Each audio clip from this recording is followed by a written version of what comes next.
ਵਾਵਾ ਵਾਹੀ ਜਾਣੀਐ ਵਾਹ ਜਾਣੇ ਇਹ ਹੋਏ ਇਹ ਅਰ ਉਹ ਜਬ ਮਿਲੈ ਤਬ ਮਿਲਤ ਨਾ ਜਾਣੈ ਹੋਏ। ਵਾਵਾ ਅੱਖਰ ਰਾਹੀਂ ਉਪਦੇਸ਼ ਕਰ ਰਹੇ ਨੇ।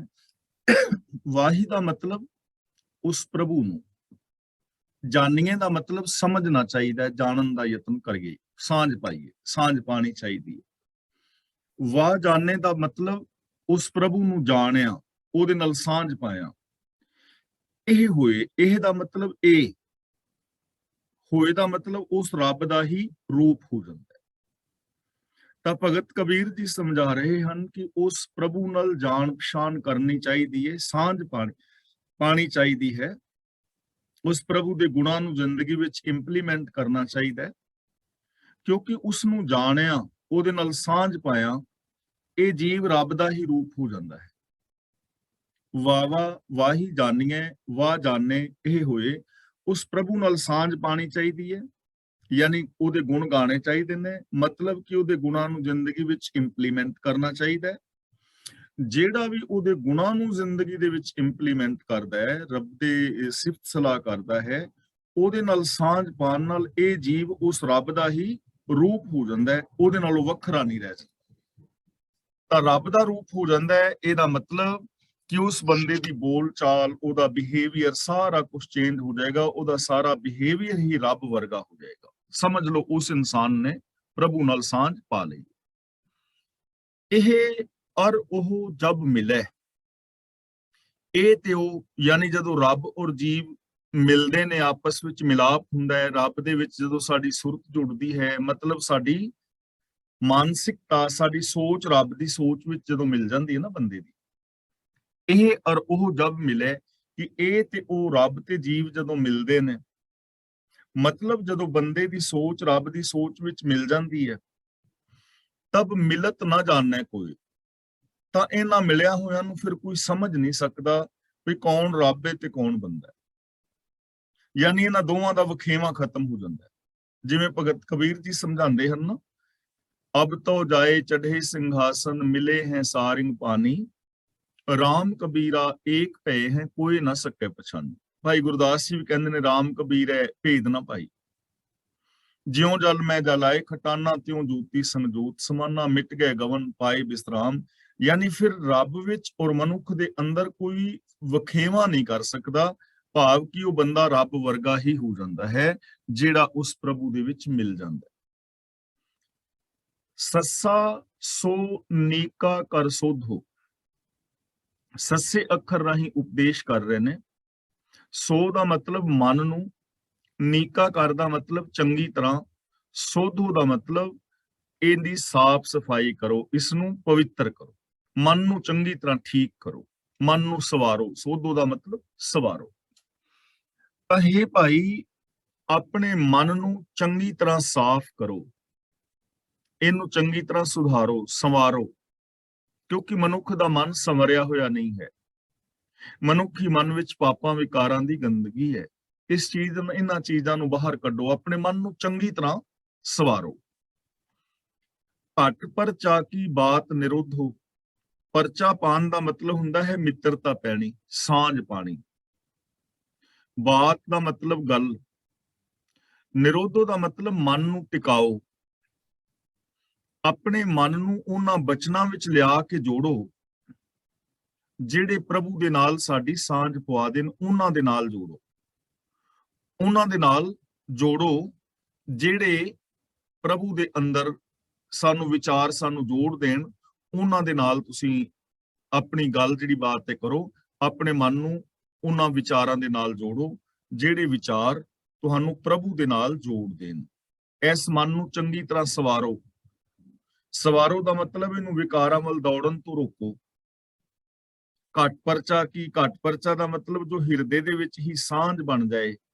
ਬਾਤ ਦਾ ਮਤਲਬ ਗੱਲਾਂ, ਉਹ ਗੱਲਾਂ ਕਰੋ। ਨਿਰੋਧੋ ਦਾ ਮਤਲਬ ਮਨ ਨੂੰ ਵਿਕਾਰਾਂ ਵੱਲ ਦੌੜਨ ਤੋਂ ਰੋਕੋ। ਆਪਣੇ ਮਨ ਨੂੰ ਸਵਾਰੋ, ਇਹਨੂੰ ਵਿਕਾਰਾਂ ਵੱਲ ਦੌੜਨ ਤੋਂ ਰੋਕੋ, ਤੇ ਜਿਹੜੇ ਬਚਨ ਸਾਨੂੰ ਅੰਤਰ ਆਤਮੇ ਪ੍ਰਭੂ ਦੇ ਨਾਲ ਮਿਲਾ ਦੇਣ, ਉਹ ਬਚਨ ਕਰੋ, ਭਾਵ ਕਿ ਰੱਬੀ ਗੁਣ ਗਾਓ ਔਰ ਵਿਕਾਰਾਂ ਵੱਲੋਂ ਆਪਣੇ ਮਨ ਨੂੰ ਰੋਕੋ। ਘਟ ਪਰਚੈ ਜੋ ਉਪਜੈ ਭਾਉ। ਘਟ ਦਾ ਮਤਲਬ ਹਿਰਦਾ, ਮਨ। ਜੋ ਦਾ ਮਤਲਬ ਜਦੋਂ, ਭਾਉ ਦਾ ਮਤਲਬ ਪਿਆਰ। ਘਟ ਪਰਚੈ, ਜਦੋਂ ਸਾਡੀ ਦਿਲ ਦੀ ਸਾਂਝ ਰੱਬ ਨਾਲ ਬਣ ਜਾਂਦੀ ਹੈ। ਔਰ ਉਪਜੈ ਭਾਵ ਦਾ ਮਤਲਬ ਜਦੋਂ ਆਪਣੇ ਅੰਦਰ ਪ੍ਰਭੂ ਦਾ ਪਿਆਰ ਪੈਦਾ ਹੋ ਜਾਂਦਾ ਹੈ, ਰੱਬੀ ਗੁਣਾਂ ਦੇ ਨਾਲ ਪਿਆਰ ਬਣ ਜਾਏ ਔਰ ਅੰਦਰ ਰੱਬੀ ਗੁਣਾਂ ਦੇ ਨਾਲ ਸਾਂਝ ਬਣ ਜਾਏ। ਸਾਂਝ ਬਣਨ ਦਾ ਮਤਲਬ ਜਦੋਂ ਇਹਨਾਂ ਗੁਣਾਂ ਨੂੰ ਕੋਈ ਇੰਪਲੀਮੈਂਟ ਕਰਨ ਲੱਗ ਜਾਏ, ਗੁਣਾਂ ਦੇ ਨਾਲ ਪਿਆਰ ਬਣ ਜਾਏ, ਦਿਲੀ ਪਿਆਰ ਦੇ ਨਾਲ ਇਹਨਾਂ ਗੁਣਾਂ ਨੂੰ ਜ਼ਿੰਦਗੀ ਵਿੱਚ ਇੰਪਲੀਮੈਂਟ ਕਰ ਲਵੇ, ਇਹਨੂੰ ਕਹਿੰਦੇ ਨੇ ਘਟ ਪਰਚੈ ਜੋ ਉਪਜੈ ਭਾਉ। ਤੇ ਫਿਰ ਕੀ ਹੋਏਗਾ?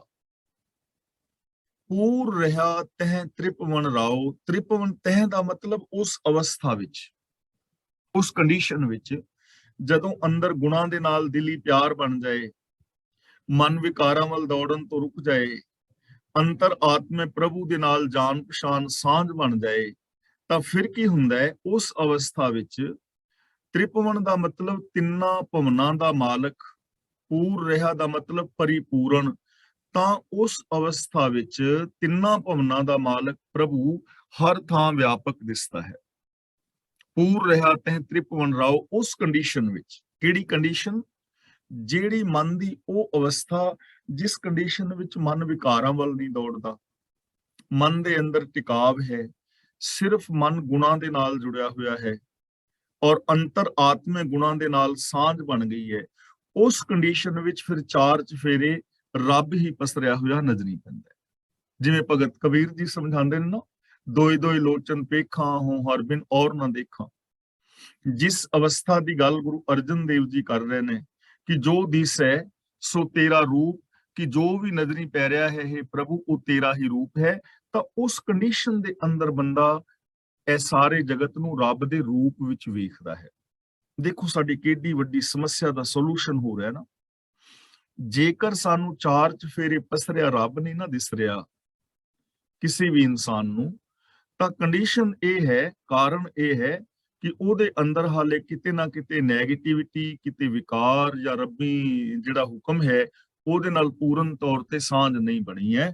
ਜਦੋਂ ਬੰਦਾ ਦਿਲੀ ਤੌਰ ਤੇ ਅੰਤਰ ਆਤਮੇ ਇਹਨਾਂ ਗੁਣਾਂ ਨਾਲ ਰੱਬੀ ਰਜਾ ਦੇ ਨਾਲ ਸਾਂਝ ਪਾ ਲੈਂਦਾ ਹੈ, ਤਾਂ ਫਿਰ ਉਹਨੂੰ ਚਾਰ ਚਫੇਰੇ ਉਹ ਪ੍ਰਭੂ ਹੀ ਦਿਸਦਾ ਹੈ। ਕਿਵੇਂ ਦਿਸਦਾ ਹੈ? ਇਹ ਚੀਜ਼ਾਂ ਅਸੀਂ ਪਹਿਲਾਂ ਵਿਚਾਰ ਚੁੱਕੇ ਹਾਂ ਕਿ ਜਿਹੜਾ ਬੰਦਾ ਅਪਰਾਧੀ ਵੀ ਕੋਈ ਹੋਏਗਾ ਨਾ, ਤਾਂ ਉਸ ਬੰਦੇ ਦੇ ਅੰਦਰ ਵੀ ਉਹਨੂੰ ਸੰਭਾਵਨਾ ਨਜ਼ਰੀ ਪੈਗੀ ਕਿ ਇਸ ਬੰਦੇ ਦੇ ਅੰਦਰ ਗੁਣ ਹੈ ਨੇ ਤੇ ਇਹ ਵੀ ਰੱਬ ਵਰਗਾ ਹੋ ਸਕਦਾ ਹੈ, ਔਰ ਸੰਭਾਵਨਾ ਹੈ। ਔਰ ਗੁਰੂ ਨਾਨਕ ਦੇਵ ਜੀ ਉਹ ਸੰਭਾਵਨਾ ਵੇਖ ਰਹੇ ਨੇ, ਸੱਜਣ ਦੇ ਵਿੱਚ ਵੇਖ ਰਹੇ ਨੇ। ਲੋਕ ਕਹਿੰਦੇ ਨੇ ਗੁਰੂ ਨਾਨਕ ਦੇਵ ਜੀ ਨੂੰ ਕਿ ਬਾਬਾ ਜੀ ਇਸ ਰਾਸਤੇ ਵੱਲ ਨਾ ਜਾਇਓ, ਅੱਗੇ ਬੜਾ ਵੱਡਾ ਲੁਟੇਰਾ ਹੈ, ਠੱਗ ਹੈ, ਉਹਨੇ ਇਸ ਟਾਈਪ ਦੇ ਕੱਪੜੇ ਪਾਏ ਨੇ, ਲੋਕਾਂ ਨੂੰ ਕਤਲ ਕਰ ਦਿੰਦਾ, ਉਧਰ ਨਾ ਜਾਓ, ਉਹ ਨਹੀਂ ਸੁਧਰ ਸਕਦਾ। ਲੇਕਿਨ ਗੁਰੂ ਨਾਨਕ ਦੇਵ ਜੀ ਉਹਦੇ ਵਿੱਚ ਸੰਭਾਵਨਾ ਵੇਖ ਰਹੇ ਨੇ ਨਾ ਕਿ ਹੈ ਸੰਭਾਵਨਾ, ਹਰ ਇਨਸਾਨ ਰੱਬ ਵਰਗਾ ਹੋ ਸਕਦਾ ਹੈ। ਤੇ ਜਦੋਂ ਜਾ ਕੇ ਉਹਨਾਂ ਨੇ ਉਪਦੇਸ਼ ਕੀਤਾ ਹੈ ਤੇ ਵਾਸਤਵ ਦੇ ਅੰਦਰ ਸੱਜਣ ਦੇ ਅੰਦਰੋਂ ਵੀ ਰੱਬ ਪ੍ਰਗਟ ਹੋ ਗਿਆ। ਤਾਂ ਇਹਦਾ ਮਤਲਬ ਬੁਰਿਆਂ ਦੇ ਵਿੱਚ ਵੀ ਹੋਇਆ ਨਾ, ਲੇਕਿਨ ਉਹ ਇਸ ਚੀਜ਼ ਨੂੰ ਸਮਝ ਨਹੀਂ ਪਾ ਰਹੇ। ਸੰਭਾਵਨਾ ਹਰ ਇੱਕ ਦੇ ਅੰਦਰ ਹੈ, ਮੇਰੇ ਵਿੱਚ ਵੀ, ਤੁਹਾਡੇ ਵਿੱਚ ਵੀ। ਅਸੀਂ ਪੋਜ਼ਿਟਿਵ ਹੋ ਸਕਦੇ ਹਾਂ, ਸਕਾਰਾਤਮਕ ਹੋ ਸਕਦੇ ਹਾਂ। ਸਾਰੀ ਦੁਨੀਆ ਇਸ ਟਾਈਪ ਦੀ ਜ਼ਿੰਦਗੀ ਜਿਹੜੀ ਹੈ ਨਾ ਉਹ ਜੀ ਸਕਦੀ ਹੈ, ਸੰਭਾਵਨਾ ਹੈ। ਤਾਂ ਉਸ ਕੰਡੀਸ਼ਨ ਦੇ ਅੰਦਰ ਦਿਸੇਗਾ ਜਿਹੜੀ ਕੰਡੀਸ਼ਨ ਭਗਤ ਕਬੀਰ ਜੀ ਸਾਨੂੰ ਸਮਝਾ ਰਹੇ ਨੇ। ਖੱਖਾ ਖੋਜ ਪਰੈ ਜੋ ਕੋਈ। ਖੋਜ ਪਰੈ ਦਾ ਮਤਲਬ ਭਾਲ ਦੇ ਵਿੱਚ ਰੁੱਝ ਜਾਏ, ਖੋਜਣ ਰੁੱਝ ਜਾਏ। ਜੇ ਕੋਈ ਖੋਜਣ ਲੱਗ ਜਾਏ, ਜੇ ਦਾ ਮਤਲਬ, ਜੋ ਦਾ ਮਤਲਬ ਜੇ, ਤੇ ਖੋਜੈ ਦਾ ਮਤਲਬ ਲੱਭ ਲੈ। ਖੱਖਾ ਖੋਜ ਪਰੈ ਜੋ ਕੋਈ, ਜੇ ਕੋਈ ਪ੍ਰਭੂ ਦੀ ਭਾਲ ਕਰਨ ਵਿੱਚ ਰੁੱਝ ਜਾਏ। ਹੁਣ ਇਹਦਾ ਮਤਲਬ ਇਹ ਨਹੀਂ ਕਿ ਰੱਬ ਜਿਹੜਾ ਹੈ ਕਿਤੇ ਗੁਆਚਿਆ ਹੋਇਆ ਹੈ ਤੇ ਰੱਬ ਨੂੰ ਅਸੀਂ ਬਾਹਰ ਲੱਭਣਾ ਹੈ, ਬਾਹਰ ਨਹੀਂ ਹੈ। ਖੋਜ ਆਪਣੀ ਕਰਨੀ ਹੈ ਆਪਣੇ ਅੰਦਰ। ਜੇ ਕੋਈ ਆਪਣੇ ਅੰਦਰ ਇਹ ਚੀਜ਼ ਦੀ ਖੋਜ ਕਰਨ ਲੱਗ ਜਾਏ ਇਮਾਨਦਾਰੀ ਨਾਲ ਕਿ ਕੀ ਮੈਂ ਇਹਨਾਂ ਗੁਣਾਂ ਦੇ ਉੱਤੇ ਅਮਲ ਕਰ ਸਕਦਾ ਹਾਂ ਕਿ ਨਹੀਂ ਕਰ ਸਕਦਾ, ਜੇ ਕੋਈ ਆਪਣੀ ਖੋਜ ਕਰੇ ਕਿ ਜਿਹੜੀ ਮੈਂ ਗੱਲ ਕੀਤੀ ਹੈ ਝੂਠ ਬੋਲਿਆ ਕਿ ਸੱਚ ਬੋਲਿਆ, ਇਮਾਨਦਾਰੀ ਨਾਲ, ਤਾਂ ਅੰਦਰੋਂ ਆਵਾਜ਼ ਤੇ ਆਏਗੀ ਕਿ ਝੂਠ ਬੋਲਿਆ। ਤੇ ਫਿਰ ਬੰਦਾ ਆਪਣੀ ਇਹ ਖੋਜ ਕਰੇ ਕਿ ਮੈਂ ਸੱਚ ਬੋਲ ਸਕਣਾ ਕਿ ਨਹੀਂ ਬੋਲ ਸਕਦਾ, ਤਾਂ ਅੰਦਰੋਂ ਕੀ ਆਵਾਜ਼ ਆਏਗੀ? ਕਿ ਬੋਲ ਸਕਦਾ ਹਾਂ।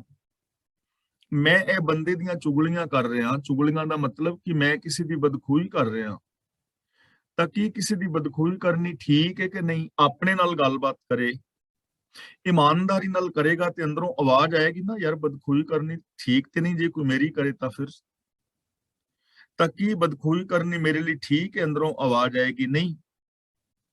ਤਾਂ ਕੀ ਮੈਨੂੰ ਉਹਦੇ ਗੁਣਾਂ ਦੀ ਗੱਲ ਕਰਨੀ ਚਾਹੀਦੀ ਕਿ ਨਹੀਂ? ਅੰਦਰੋਂ ਆਵਾਜ਼ ਆਏਗੀ ਕਰਨੀ ਚਾਹੀਦੀ ਹੈ। ਮੈਂ ਫਲਾਂ ਜਗ੍ਹਾ ਤੋਂ ਚੋਰੀ ਕੀਤੀ ਸੀ, ਕੀ ਚੋਰੀ ਕਰਨੀ ਠੀਕ ਸੀ? ਅੰਦਰੋਂ ਆਵਾਜ਼ ਆਏਗੀ ਨਹੀਂ। ਤਾਂ ਕੀ ਮੈਂ ਚੋਰੀ ਦੀ ਬਜਾਏ ਸੱਚੀ ਕਿਰਤ ਕਰ ਸਕਦਾ ਕਿ ਨਹੀਂ? ਤਾਂ ਅੰਦਰੋਂ ਆਵਾਜ਼ ਆਏਗੀ ਕਰ ਸਕਦਾ। ਜੇ ਕੋਈ ਇਹ ਖੋਜ ਕਰਨ ਲੱਗ ਜਾਏ, ਜੇ ਕੋਈ ਰੱਬ ਦੀ ਖੋਜ ਕਰੇ, ਆਪਣੇ ਅੰਦਰੋਂ ਖੋਜੇ, ਖੱਖਾ ਖੋਜ ਪਰੈ ਜੋ ਕੋਈ, ਜੋ ਖੋਜੈ, ਜਿਹੜਾ ਉਹਨੂੰ ਖੋਜੇਗਾ ਲੱਭ ਲਏਗਾ।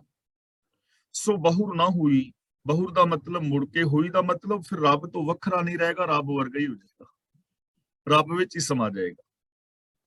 ਇੱਕ ਨਿੱਕੀ ਜਿਹੀ ਬੂੰਦ ਸਮੁੰਦਰ ਦੇ ਵਿੱਚ ਖੋਜਣ ਵਾਸਤੇ ਚਲੀ ਜਾਏ ਤੇ ਕੀ ਉਹ ਬੂੰਦ ਵੱਖਰੀ ਰਹਿ ਜਾਏਗੀ? ਖੋਜਦਿਆਂ ਖੋਜਦਿਆਂ ਸਮੁੰਦਰ ਵਿੱਚ ਪਹੁੰਚ ਜਾਏ ਤੇ ਫਿਰ ਉਹ ਵੱਖਰੀ ਰਹਿ ਜਾਏਗੀ? ਇੱਕ ਨਦੀ ਹੈ, ਚੱਲ ਰਹੀ ਹੈ, ਨਦੀ ਦਾ ਪਾਣੀ ਚੱਲ ਰਿਹਾ ਹੈ, ਤੇ ਜੇ ਉਹ ਖੋਜ ਖੋਜ ਕੇ ਸਮੁੰਦਰ ਤੱਕ ਪਹੁੰਚ ਜਾਏ ਤਾਂ ਫਿਰ ਕੀ ਉਹ ਨਦੀ ਸਮੁੰਦਰ ਤੋਂ ਵੱਖਰੀ ਰਹਿ ਜਾਏਗੀ? ਨਦੀਆਂ ਅਤੇ ਵਾਹ ਪਵੇਂ ਸਮੁੰਦਰ ਨਾ ਜਾਣੀਏ, ਤੇ ਜੇ ਕੋਈ ਖੋਜ ਖੋਜ ਕੇ ਉਹਨੂੰ ਆਪਣੇ ਅੰਦਰੋਂ ਲੱਭ ਲੈ ਤੇ ਫਿਰ ਕੀ ਉਹ ਰੱਬ ਨਾਲੋਂ ਵੱਖਰਾ ਰਹਿ ਜਾਏਗਾ? ਜੇ ਕੋਈ ਸੱਚ ਦੇ ਅੰਦਰ ਆਪਣੀ ਸੋਚ ਨੂੰ ਮਿਲਾ ਦੇ ਤਾਂ ਉਹਦੀ ਸੋਚ ਸੱਚੀ ਹੋ ਜਾਏਗੀ। ਤਾਂ ਗੁਰੂ ਜੀ ਕਹਿੰਦੇ ਨੇ, ਜੇ ਕੋਈ ਆਪਣੇ ਅੰਦਰੋਂ ਉਸ ਨੂੰ ਖੋਜੇ, ਖੋਜ ਵਿੱਚ ਪੈ ਜਾਏ, ਯਤਨ ਕਰੇ, ਆਪਣਾ ਸੈਲਫ ਐਨਾਲਿਸਿਸ ਕਰੇ, ਔਰ ਜੇ ਕੋਈ ਉਸ ਨੂੰ ਅੰਦਰੋਂ ਖੋਜ ਲਵੇ, ਸਮਝ ਲੈ, ਉਹਨਾਂ ਗੁਣਾਂ ਦੇ ਨਾਲ ਜੁੜ ਜਾਏ, ਤਾਂ ਬਹੁਰ ਨਾ ਹੋਈ ਦਾ ਮਤਲਬ ਮੁੜ ਕੇ ਉਹ ਰੱਬ ਨਾਲੋਂ ਵੱਖਰਾ ਨਹੀਂ ਹੁੰਦਾ, ਰੱਬ ਦਾ ਹੀ ਰੂਪ ਹੋ ਜਾਂਦਾ ਹੈ।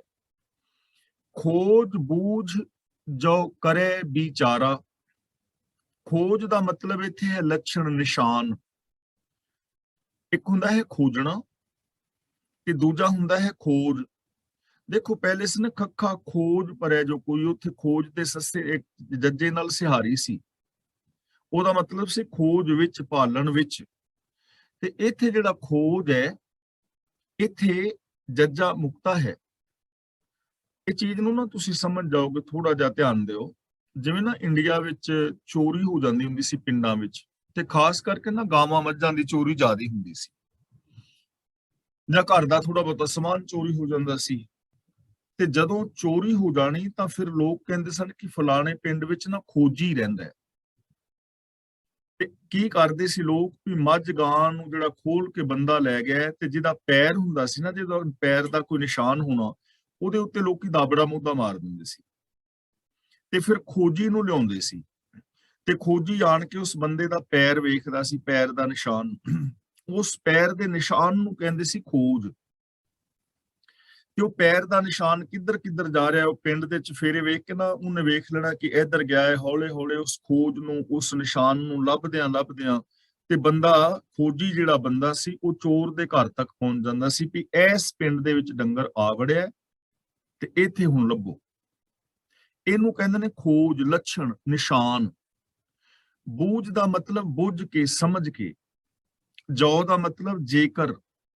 ਵਿਚਾਰਾ ਦਾ ਮਤਲਬ ਗੁਣਾਂ ਦੀ ਵਿਚਾਰ ਕਰੇ। ਜੇ ਕੋਈ ਜੀਵ ਪ੍ਰਭੂ ਦੇ ਗੁਣਾਂ ਨੂੰ ਸਮਝ ਕੇ ਵਿਚਾਰ ਕਰੇ, ਰੱਬੀ ਗੁਣਾਂ ਨੂੰ ਸਮਝ ਕੇ, ਖੋਜ ਬੂਝ ਦਾ ਮਤਲਬ ਰੱਬੀ ਗੁਣਾਂ ਨੂੰ ਸਮਝ ਕੇ ਜੇ ਕੋਈ ਵਿਚਾਰ ਕਰੇ, ਯਾਨੀ ਆਪਣੇ ਵਿਚਾਰ ਵਿੱਚ ਵਸਾ ਲੈ, ਆਪਣੇ ਸੋਚ ਵਿੱਚ ਵਸਾ ਲਵੇ। ਹੁਣ ਦੇਖੋ, ਰੱਬ ਦਾ ਖੋਜ ਸਾਡੇ ਅੰਦਰ ਹੈ। ਖੋਜ ਦਾ ਮਤਲਬ ਨਿਸ਼ਾਨ ਸਾਡੇ ਅੰਦਰ ਨੇ, ਲੱਛਣ ਅੰਦਰ ਨੇ, ਨਿਸ਼ਾਨੀਆਂ ਨੇ ਅੰਦਰ। ਉਹ ਨਿਸ਼ਾਨੀਆਂ ਕਿਹੜੀਆਂ ਨੇ? ਇੱਕ ਓੰਕਾਰ ਤੋਂ ਲੈ ਕੇ ਗੁਰਪ੍ਰਸਾਦ ਤੱਕ ਜੋ ਮੂਲ ਮੰਤਰ ਵਿੱਚ ਗੁਣ ਨੇ, ਉਹ ਗੁਣ ਰੱਬ ਦੀਆਂ ਨਿਸ਼ਾਨੀਆਂ ਨੇ। ਤੇ ਸਚਾਈ, ਦਇਆ, ਨਿਰਭੈਤਾ, ਨਿਰਵੈਰਤਾ, ਇਹ ਸਾਰੀਆਂ ਨਿਸ਼ਾਨੀਆਂ ਸਾਡੇ ਅੰਦਰ ਹੈ ਨੇ, ਲੱਛਣ ਹੈ ਨੇ। ਤੇ ਜੇ ਕੋਈ ਇਹਨਾਂ ਲੱਛਣਾਂ ਨੂੰ ਆਪਣੇ ਅੰਦਰ ਪਛਾਣ ਕੇ, ਖੋਜ ਕੇ, ਇਹਨਾਂ ਨੂੰ ਆਪਣੇ ਵਿਚਾਰ ਮੰਡਲ ਵਿੱਚ ਵਸਾ ਲੈ, ਇੰਪਲੀਮੈਂਟ ਕਰ ਲਵੇ, ਖੋਜ ਬੂਝ ਜੋ ਕਰੇ ਵਿਚਾਰਾ, ਤਾਂ ਫਿਰ ਕੀ ਹੋਏਗਾ? ਤੋ ਭਵਜਲ ਤਰਤ ਨਾ ਲਾਵੇ ਬਾਰਾ। ਬਾਰਾ ਦਾ ਮਤਲਬ ਦੇਰ, ਭਵਜਲ ਦਾ ਮਤਲਬ ਵਿਕਾਰਾਂ ਦੀ ਘੁੰਮਣ ਘੇਰੀ, ਤਰਤ ਦਾ ਮਤਲਬ ਤਰਦਿਆਂ, ਤਾਂ ਉਹ ਸੰਸਾਰ ਸਮੁੰਦਰ ਵਿੱਚੋਂ ਪਾਰ ਲੰਘਦਿਆਂ ਦੇਰ ਨਹੀਂ ਲਾਂਦਾ। ਉਹਨੂੰ ਫਿਰ ਵਿਕਾਰਾਂ ਚੋਂ ਪਾਰ ਨਿਕਲਣ ਦੇ ਵਿੱਚ ਦੇਰ ਨਹੀਂ ਲੱਗਦੀ, ਉਹਨੂੰ ਮੁਕਤੀ ਮਿਲਣ ਲੱਗਿਆਂ ਦੇਰ ਨਹੀਂ ਲੱਗਦੀ, ਇੱਕ ਪਲ ਵਿੱਚ ਹੀ ਮੁਕਤ ਹੋ ਜਾਂਦਾ ਹੈ। ਦੇਖੋ ਕਿੰਨਾ ਵਧੀਆ ਸਾਧਨ ਹੈ ਸੰਸਾਰ ਸਾਗਰ ਤੋਂ ਤਰਨ ਦਾ, ਮੁਕਤੀ ਹਾਸਲ ਕਰਨ ਦਾ, ਦੁੱਖਾਂ ਔਰ ਚਿੰਤਾਵਾਂ ਤੋਂ ਬਚਣ ਦਾ। ਜੇ ਕੋਈ ਆਪਣੇ ਅੰਦਰ ਰੱਬੀ ਗੁਣਾਂ ਨੂੰ ਵੇਖੇ, ਉਹਨਾਂ ਰੱਬੀ ਗੁਣਾਂ ਦੀ ਪਛਾਣ ਕਰੇ, ਉਹਨਾਂ ਰੱਬੀ ਗੁਣਾਂ ਨੂੰ ਆਪਣੀ ਵਿਚਾਰ ਸੋਚ ਦੇ ਅੰਦਰ, ਮੈਂਟੈਲਿਟੀ ਦੇ ਅੰਦਰ ਵਸਾ ਲਵੇ, ਤਾਂ ਇੱਕ ਪਲ ਦੇ ਅੰਦਰ ਹੀ ਉਹਦਾ ਪਾਰ ਉਤਾਰਾ ਹੋ ਜਾਏਗਾ। ਉਹ ਭਵਸਾਗਰ ਨੂੰ ਤਰਨ ਲੱਗਿਆਂ ਦੇਰ ਨਹੀਂ ਲਗਾਉਂਦਾ, ਇੱਕ ਪਲ ਵਿੱਚ ਹੀ ਤਰ ਜਾਂਦਾ ਹੈ। ਸੱਸਾ ਸੋ ਸਹੁ ਸੇਜ ਸਵਾਰੈ। ਸੱਸਾ ਸੋ ਸਹੁ ਸੇਜ ਸਵਾਰੈ, ਤਾਂ ਸੋ ਸਹਿ ਸੇਜ ਦਾ, ਸਹੁ ਸੇਜ ਦਾ ਮਤਲਬ ਹੈ ਰੱਬ ਦੀ ਸੇਜਾ। ਸਵਾਰੇ ਦਾ ਮਤਲਬ ਜੇ ਕੋਈ ਸਵਾਰ ਲਵੇ। ਹੁਣ ਦੇਖੋ ਰੱਬ ਨੇ ਕਿੱਥੇ ਟਿਕਣਾ ਹੈ? ਸਾਡੀ ਸੋਚ ਵਿੱਚ ਟਿਕਣਾ ਹੈ ਨਾ। ਸਾਡੇ ਘਰ ਵਿੱਚ ਕਿਸੇ ਮਹਿਮਾਨ ਨੇ ਆਉਣਾ ਹੋਏ ਤਾਂ ਅਸੀਂ ਘਰ ਦੀ ਸਫਾਈ ਕਰਦੇ ਹਾਂ, ਬੈੱਡ ਤਿਆਰ ਕਰਦੇ ਹਾਂ, ਚਾਦਰ ਵਗੈਰਾ ਵਿਛਾਉਂਦੇ ਹਾਂ, ਸੋਫਿਆਂ ਦੇ ਕੱਪੜੇ ਬਦਲਦੇ ਹਾਂ, ਜਿੱਥੇ ਸਾਡੇ ਸੱਜਣ ਮਿੱਤਰ ਨੇ, ਰਿਸ਼ਤੇਦਾਰ, ਭੈਣ ਭਰਾ ਨੇ ਆਣ ਕੇ ਬਹਿਣਾ ਹੈ। ਤੇ ਜਿੱਥੇ ਰੱਬ ਨੇ ਟਿਕਣਾ ਹੈ, ਜਿੱਥੇ ਰੱਬ ਨੇ ਟਿਕਣਾ ਹੈ, ਉਹ ਸੇਜ ਤੇ ਸਵਾਰ ਨਹੀਂ ਪੈਗੀ ਨਾ। ਤੇ ਉਹ ਸੇਜ ਕਿਹੜੀ ਹੈ ਜਿੱਥੇ ਰੱਬ ਨੇ ਟਿਕਣਾ ਹੈ? ਦੇਖੋ ਰੱਬ ਨੇ ਟਿਕਣਾ ਹੈ ਸਾਡੀ ਸੋਚ ਵਿੱਚ, ਮੈਂਟੈਲਿਟੀ ਵਿੱਚ। ਤੇ ਮੈਂਟੈਲਿਟੀ ਨੂੰ ਸਾਫ਼ ਕਰੋ, ਮਨ ਨੂੰ ਸਾਫ਼ ਕਰੋ। ਜੋ ਜੀਵ ਇਸਤਰੀ ਪ੍ਰਭੂ ਦੀ ਸੇਜ ਨੂੰ ਸਵਾਰਦੀ ਏ, ਭਾਵ ਜੋ ਆਪਣੇ ਮਨ ਨੂੰ ਸਵਾਰਦੇ ਨੇ, ਆਪਣੀ ਸੋਚ ਨੂੰ ਸਵਾਰ ਲੈਂਦੇ ਨੇ, ਸੋਈ ਸਹੀ ਸੰਦੇਹ ਨਿਵਾਰੈ। ਸੋਈ ਸਹੀ, ਉਹ ਸਖੀ, ਜਾਂ ਸਹੀ ਮਾਇਨਿਆਂ ਵਿੱਚ ਸੰਦੇਹ ਦਾ ਮਤਲਬ ਸ਼ੱਕ, ਭਰਮ, ਨਿਵਾਰੇ ਦਾ ਮਤਲਬ ਦੂਰ ਕਰਦੀ ਹੈ। ਤਾਂ ਉਸ ਜੀਵ ਦੇ ਅੰਦਰੋਂ ਸ਼ੱਕ ਦੂਰ ਹੋ ਜਾਂਦਾ, ਫਿਰ ਉਹਦੇ ਜੀਵਨ ਦੇ ਅੰਦਰ ਕੋਈ ਸੰਦੇਹ ਨਹੀਂ ਰਹਿ ਜਾਂਦਾ, ਕੋਈ ਸ਼ੱਕ ਨਹੀਂ ਰਹਿ ਜਾਂਦਾ। ਉਹ ਪ੍ਰਭੂ ਨੂੰ ਆਪਣੇ ਅੰਦਰ ਵੇਖ ਲੈਂਦਾ ਹੈ, ਉਹ ਪ੍ਰਭੂ ਦੇ ਅੰਦਰ ਸਮਾ ਜਾਂਦਾ ਹੈ, ਤੇ ਉਹਨੂੰ ਫਿਰ ਕੋਈ ਸ਼ੱਕ ਨਹੀਂ ਰਹਿੰਦਾ ਕਿ ਆ ਸਾਰਾ ਸੰਸਾਰ ਰੱਬ ਦਾ ਰੂਪ ਹੈ ਕਿ ਨਹੀਂ। ਉਹਦਾ ਸ਼ੱਕ ਦੂਰ ਹੋ ਜਾਂਦਾ, ਉਹਨੂੰ ਸਮਝ ਆ ਜਾਂਦੀ ਕਿ ਦਿਸਦਾ ਜਗਤ ਰੱਬ ਦਾ ਹੀ ਰੂਪ ਹੈ, ਜੋ ਦਿਸ ਰਿਹਾ ਰੱਬ ਦਿਸ ਰਿਹਾ ਹੈ। ਇਹ ਵਿਸ਼ ਸੰਸਾਰ ਤੁਮ ਦੇਖਦੇ, ਇਹ ਹਰ ਕਾ ਰੂਪ ਹੈ, ਹਰ ਰੂਪ ਨਦਰੀ ਆਇਆ। ਸ਼ੱਕ ਦੂਰ ਹੋ ਗਿਆ ਨਾ। ਭਗਤ ਕਬੀਰ ਜੀ ਕਹਿੰਦੇ ਨੇ, ਦੋਏ ਦੋਏ ਲੋਚਨ ਪੇਖਾਂ ਹੋ ਹਰ ਬਿਨ ਔਰ ਨਾ ਦੇਖਾਂ। ਤੇ ਲੋਕਾਂ ਨੂੰ ਵੀ ਭੁਲੇਖੇ ਚੋਂ ਕੱਢ ਰਹੇ ਨੇ। ਲੋਗਾ ਭਰਮ ਨਾ ਭੂਲੋ ਭਾਈ, ਖਾਲਕ ਖਲਕ ਖਲਕ ਮੈਂ ਖਾਲਿਕ, ਪੂਰ ਰਹਿਓ ਸਰਬ ਥਾਈ। ਤਾਂ ਅਸਲ ਦੇ ਅੰਦਰ ਉਹਦੇ ਜ਼ਿੰਦਗੀ ਦੇ ਅੰਦਰੋਂ ਸ਼ੱਕ ਭਰਮ ਦੂਰ ਹੋ ਜਾਂਦੇ ਨੇ, ਜੋ ਆਪਣੇ ਮਨ ਨੂੰ ਸਵਾਰ ਲੈਂਦਾ ਹੈ, ਸੋਚ ਨੂੰ ਸਵਾਰ ਲੈਂਦਾ ਹੈ। ਤਾਂ ਜਿੰਨੀਆਂ ਵੀ ਚਿੰਤਾਵਾਂ ਨੇ, ਸ਼ੱਕ ਨੇ, ਭਰਮ ਨੇ ਰੱਬ ਪ੍ਰਤੀ, ਜਾਂ ਜਿੰਨੇ ਵੀ ਕਰਮ ਕਾਂਡਾਂ ਦੇ ਵਹਿਮ ਭਰਮ ਨੇ, ਉਹ ਤਾਂ ਨੇ ਕਿਉਂਕਿ ਮਨ ਸੰਵਰਿਆ ਹੋਇਆ ਨਹੀਂ ਹੈ। ਤਾਂ ਜੋ ਆਪਣੇ ਮਨ ਨੂੰ ਸੰਵਾਰਦਾ ਹੈ, ਉਹ ਸ਼ੱਕ ਦੂਰ ਕਰ ਲੈਂਦਾ ਹੈ। ਅਲਪ ਸੁਖ ਛਾੜ ਪਰਮ ਸੁਖ ਪਾਵਾ। ਅਲਪ ਦਾ ਮਤਲਬ ਹੋਛਾ, ਨਿੱਕਾ ਜਿਹਾ। ਪਾਵਾ ਦਾ ਮਤਲਬ ਪ੍ਰਾਪਤ ਕਰ ਲਈਦਾ ਹੈ। ਪਰਮ ਸੁਖ ਦਾ ਮਤਲਬ ਮਹਾਨ ਵੱਡਾ ਸੁਖ। ਫਿਰ ਜੋ ਆਪਣੇ ਮਨ ਨੂੰ, ਸੋਚ ਨੂੰ ਸਵਾਰਦਾ ਹੈ, ਜੋ ਪ੍ਰਭੂ ਦੇ ਅੰਦਰ ਲੀਨ ਹੁੰਦਾ ਹੈ, ਰੱਬੀ ਗੁਣਾਂ ਨੂੰ ਜੋ ਧਾਰਨ ਕਰ ਲੈਂਦਾ ਹੈ। ਅਲਪ ਸੁਖ ਛਾੜ ਦਾ ਮਤਲਬ ਉਹ ਹੋਛੇ ਸੁੱਖਾਂ ਨੂੰ ਛੱਡ ਦਿੰਦਾ ਹੈ, ਤੇ ਪਰਮ ਮਹਾਨ ਵੱਡੇ ਸੁੱਖ ਨੂੰ ਪਾ ਲੈਂਦਾ ਹੈ। ਹੁਣ ਇਹ ਚੀਜ਼ ਥੋੜੀ ਜੀ ਸਮਝਣ ਵਾਲੀ ਹੈ। ਮੰਨ ਲਓ ਤੁਸੀਂ ਔਰ ਮੈਂ ਇੱਕ ਦੂਜੇ ਨਾਲ ਜੈਲਸੀ ਕਰ ਰਹੇ ਹਾਂ, ਤੇ ਮੈਂ ਤੁਹਾਡੇ ਨਾਲ ਜੈਲਸੀ ਕਰਕੇ, ਤੁਹਾਡਾ ਕੋਈ ਨੁਕਸਾਨ ਕਰਕੇ ਕਿੰਨੀ ਕੁ ਖੁਸ਼ੀ ਪਾ ਲਾਂਗਾ? ਪਲ ਭਰ ਦੀ। ਤੇ ਜਦੋਂ ਤੁਹਾਨੂੰ ਪਤਾ ਲੱਗੇਗਾ ਕਿ ਇਸ ਬੰਦੇ ਨੇ ਨੁਕਸਾਨ ਕੀਤਾ ਹੈ, ਤੇ ਮੇਰਾ ਭੰਡਾ ਫੋੜ ਹੋਏਗਾ, ਤੇ ਸਾਰੀ ਜ਼ਿੰਦਗੀ ਬੇਇੱਜ਼ਤੀ ਦਾ ਮੈਂ ਦੁੱਖ ਸਹਾਰਾਂਗਾ। ਜੈਲਸੀ। ਲੇਕਿਨ ਜੇ ਮੈਂ ਤੁਹਾਡੇ ਨਾਲ ਔਰ ਤੁਸੀਂ ਮੇਰੇ ਨਾਲ ਪ੍ਰੇਮ ਕਰੀਏ, ਇੱਕ ਦੂਜੇ ਦੀ ਹੈਲਪ ਕਰੀਏ, ਇੱਕ ਦੂਜੇ ਦਾ ਕੰਮ ਸਵਾਰੀਏ, ਤਾਂ ਫਿਰ ਕਿੰਨੀ ਵੱਡੀ ਖੁਸ਼ੀ ਮਿਲੇਗੀ ਨਾ। ਤਾਂ ਇਹ ਹੋਛੇ ਸੁੱਖ ਨੇ, ਕਾਮ, ਕ੍ਰੋਧ, ਲੋਭ, ਮੋਹ, ਹੰਕਾਰ, ਆਸਾ, ਤ੍ਰਿਸ਼ਨਾ, ਚੁਗਲੀ, ਨਿੰਦਾ, ਝੂਠ, ਫਰੇਬ ਦੇ ਅਸ਼ਰਾਬਾਂ ਸ਼ਰੂਬਾਂ ਦਾ ਜਿੰਨੇ ਵੀ ਨਸ਼ੇ ਪੱਤੇ ਨੇ, ਹੋਛੇ ਸੁੱਖ ਨੇ। ਫਿਰ ਇਹਨਾਂ ਹੋਛੇ ਸੁੱਖਾਂ ਨੂੰ ਛੱਡ ਦਿੰਦਾ ਹੈ। ਪਰਮ ਸੁਖ ਪਾਵਾ ਦਾ ਮਤਲਬ ਮਹਾਨ ਵੱਡਾ ਸੁਖ ਪ੍ਰਾਪਤ ਕਰ ਲੈਂਦਾ ਹੈ। ਉਹ ਰੱਬੀ ਗੁਣਾਂ ਦਾ ਆਨੰਦ ਮਾਣਦਾ ਹੈ। ਆਨੰਦ ਪਿਆ ਮੇਰੀ ਮਾਏ, ਸਤਿਗੁਰੂ ਮੈਂ ਪਾਇਆ। ਫਿਰ ਉਸ ਆਨੰਦ ਨੂੰ ਉਹ ਮਾਣਦਾ ਹੈ ਬੰਦਾ, ਜੋ ਆਪਣੇ ਮਨ ਨੂੰ ਸੰਵਾਰਦਾ ਹੈ। ਤਾਂ ਇਹਦਾ ਮਤਲਬ ਜੇ ਸਾਡੀ ਜ਼ਿੰਦਗੀ ਅੰਦਰ ਚਿੰਤਾਵਾਂ ਨੇ, ਤਾਂ ਇਹਦਾ ਭਾਵ ਸਿਰਫ ਇੰਨਾ ਹੀ ਹੈ ਕਿ ਸਾਡਾ ਮਨ ਸੰਵਰਿਆ ਹੋਇਆ ਨਹੀਂ ਹੈ। ਮਨ ਸਵਾਰਨ ਦੀ ਲੋੜ ਹੈ, ਸੋਚ ਸਵਾਰਨ ਦੀ ਲੋੜ ਹੈ। ਜਦੋਂ ਸੋਚ ਪੋਜ਼ਿਟਿਵ ਹੋਵੇਗੀ ਤਾਂ ਉਦੋਂ ਜੋ ਸਾਡੇ ਅੰਦਰ ਖੁਸ਼ੀਆਂ ਹੀ ਖੁਸ਼ੀਆਂ, ਖੇੜੇ ਹੀ ਖੇੜੇ, ਆਨੰਦ ਹੀ ਆਨੰਦ ਆ ਜਾਣਗੇ। ਅਬ ਇਹ ਤ੍ਰੀ, ਉਹ ਕੰਤ ਕਹਾਵਾ, ਤ੍ਰੀ ਦਾ ਮਤਲਬ ਇਸਤਰੀ, ਕੰਤ ਦਾ ਮਤਲਬ ਖਸਮ।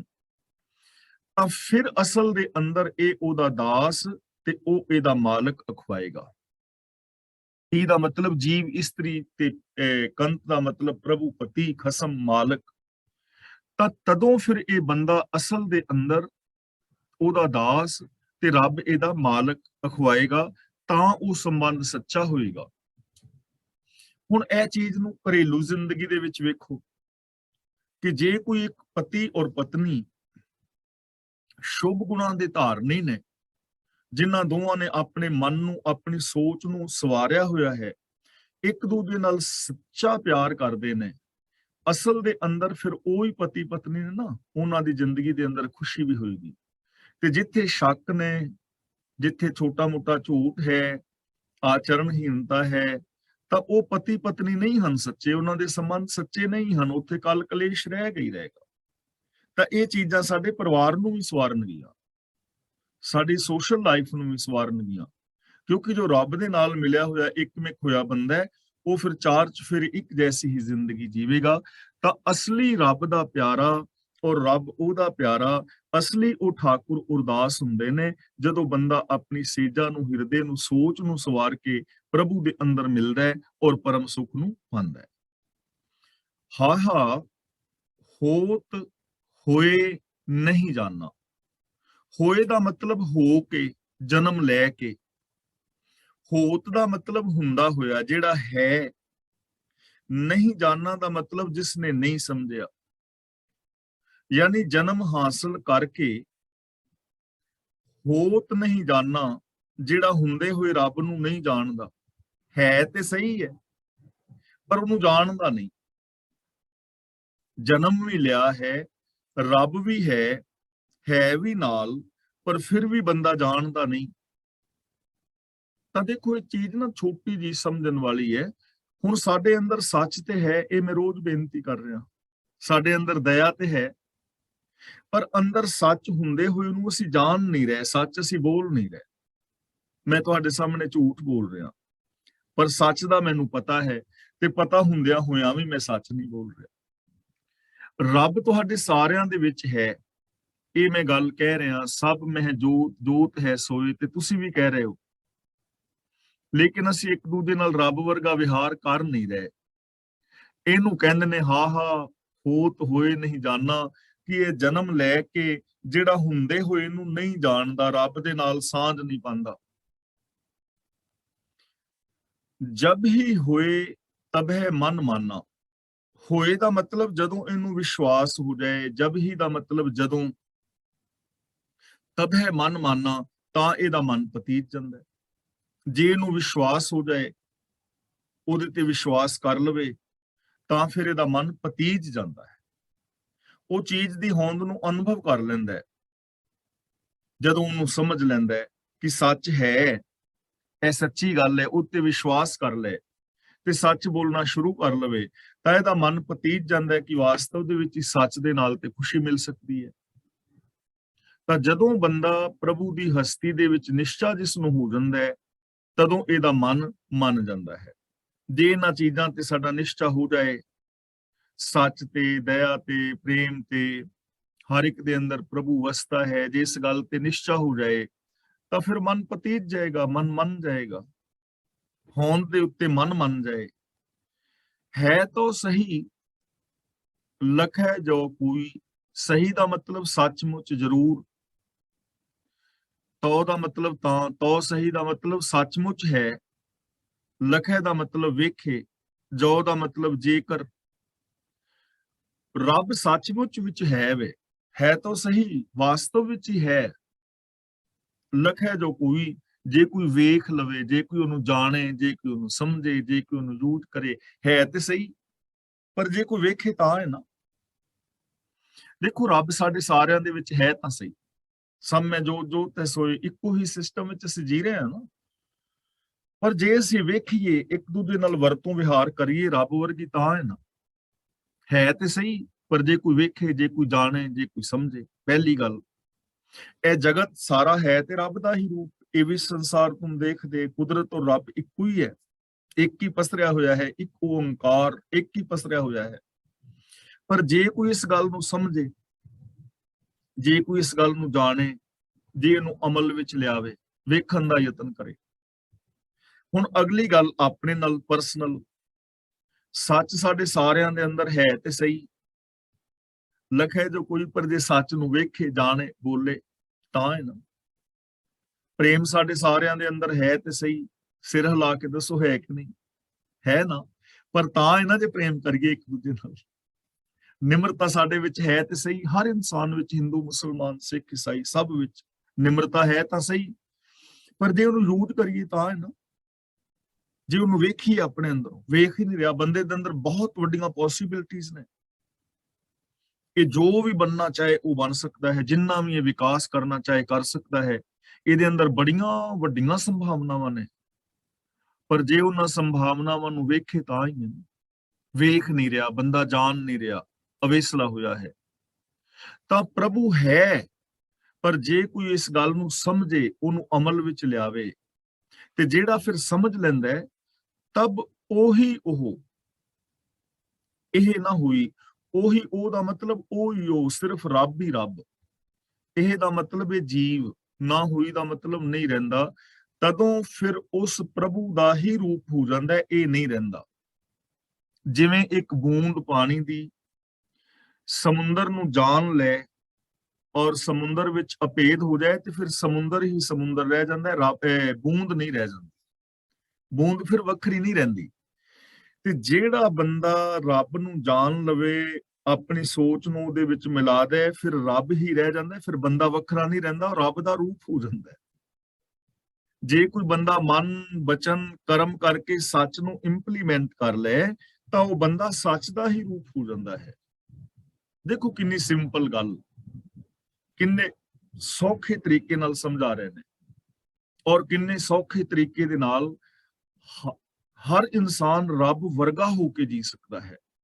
ਪਰ ਜ਼ਰੂਰਤ ਤਾਂ ਟਰਾਈ ਕਰਨ ਦੀ ਨਾ, ਇੰਪਲੀਮੈਂਟ ਕਰਨ ਦੀ ਹੈ। ਜੇ ਕੋਈ ਚਾਹੇ ਤਾਂ ਹੈ ਨਾ। ਲਿਉ ਲਿਉ ਕਰਤ ਫਿਰੈ ਸਭ ਲੋਗ। ਲਿਉ ਲਿਉ ਦਾ ਮਤਲਬ ਹੈ ਮੈਂ ਲੈ ਲਵਾਂ, ਮੈਂ ਲੈ ਲਵਾਂ, ਇਹ ਚੀਜ਼ ਵੀ ਮੈਂ ਲੈ ਲਵਾਂ, ਇਹ ਵੀ ਮੈਂ ਲੈ ਲਵਾਂ, ਇਹ ਵੀ ਮੇਰਾ ਹੋ ਜਾਏ, ਇਹ ਵੀ ਮੇਰਾ ਹੋ ਜਾਏ। ਇੱਥੇ ਲਿਉ ਲਿਉ ਦਾ ਮਤਲਬ ਹੈ ਦੋਵਾਂ ਸ਼ਬਦਾਂ ਦਾ ਤ੍ਰਿਸ਼ਨਾ। ਤ੍ਰਿਸ਼ਨਾ ਕਰਤ ਦਾ ਮਤਲਬ ਲੈ ਲਵਾਂ ਕਰਦਾ ਹੋਇਆ, ਫਿਰੈ ਸਭ ਲੋਕ ਦਾ ਮਤਲਬ ਸਾਰਾ ਸੰਸਾਰ ਫਿਰ ਰਿਹਾ ਹੈ। ਤ੍ਰਿਸ਼ਨਾ ਦੇ ਅਧੀਨ ਸਾਰਾ ਸੰਸਾਰ ਫਿਰ ਰਿਹਾ ਹੈ। ਦੇਖੋ ਜਿਹੜੀਆਂ ਸਾਡੀਆਂ ਲੋੜਾਂ ਨੇ ਉਹ ਪ੍ਰਾਪਤ ਕਰਨੀਆਂ, ਕਿਰਤ ਕਰਕੇ ਰੋਟੀ, ਕੱਪੜੇ, ਮਕਾਨ ਦੀ ਲੋੜ ਪੂਰੀ ਕਰਨੀ, ਇਹ ਹਰ ਇਨਸਾਨ ਦੀ ਜ਼ਰੂਰਤ ਹੈ। ਲੇਕਿਨ ਤ੍ਰਿਸ਼ਨਾ ਇੱਕ ਅਲੱਗ ਚੀਜ਼ ਹੈ। ਇਹਦੇ ਬਾਰੇ ਅਸੀਂ ਖੁੱਲੀਆਂ ਵਿਚਾਰਾਂ ਪਿੱਛੇ ਕਰ ਚੁੱਕੇ ਹਾਂ। ਮਿਸਾਲ ਵਜੋਂ ਕਿ ਕੱਪੜਾ ਪਾਣਾ ਇਹ ਮੇਰੀ ਲੋੜ ਹੈ, ਤੁਹਾਡੀ ਜ਼ਰੂਰਤ ਹੈ ਤਨ ਢੱਕਣਾ, ਗਰਮੀ ਸਰਦੀ ਤੋਂ ਬਚਣਾ, ਇਹ ਜ਼ਰੂਰਤ ਹੈ। ਪਰ ਮੈਂ ਕਹਾਂ ਕਿ ਮੇਰੇ ਕੋਲ 200, 400, 500 ਸੂਟ ਪਏ ਹੋਣ, ਉਹਨਾਂ ਦੀ ਲੋੜ ਨਹੀਂ ਹੈ, ਉਹ ਤ੍ਰਿਸ਼ਨਾ ਹੈ। ਜਾਂ ਮੈਂ ਕਹਾਂ ਕਿ ਮੈਂ 1.5 ਕਰੋੜ ਦਾ ਸੂਟ ਪਾਣਾ ਹੈ, ਤਾਂ ਉਹ ਜ਼ਰੂਰਤ ਨਹੀਂ ਹੈ, ਉਹ ਤ੍ਰਿਸ਼ਨਾ ਹੈ। ਯਾਨੀ ਤ੍ਰਿਸ਼ਨਾ ਦੇ ਅਧੀਨ ਸੰਤੋਖ ਹੀ ਨਹੀਂ, ਸੈਟਿਸਫੈਕਸ਼ਨ ਹੀ ਨਹੀਂ ਕਿਤੇ ਹੈ। ਤ੍ਰਿਸ਼ਨਾ ਦੇ ਅਧੀਨ ਬੰਦਾ ਵਿਕਾਰਾਂ ਦੇ ਅੰਦਰ ਫਿਰ ਰਿਹਾ ਹੈ। ਤਾਂ ਕਾਰਨ ਵਿਆਪੈ ਬਹੁ ਸੋਗ, ਇਸ ਕਰਕੇ ਜ਼ਿੰਦਗੀ ਦੇ ਅੰਦਰ ਚਿੰਤਾਵਾਂ ਵਿਆਪਦੀਆਂ ਨੇ। ਸੋਗ ਦਾ ਮਤਲਬ ਚਿੰਤਾ, ਬਹੁਤ ਦਾ ਮਤਲਬ ਜ਼ਿਆਦਾ।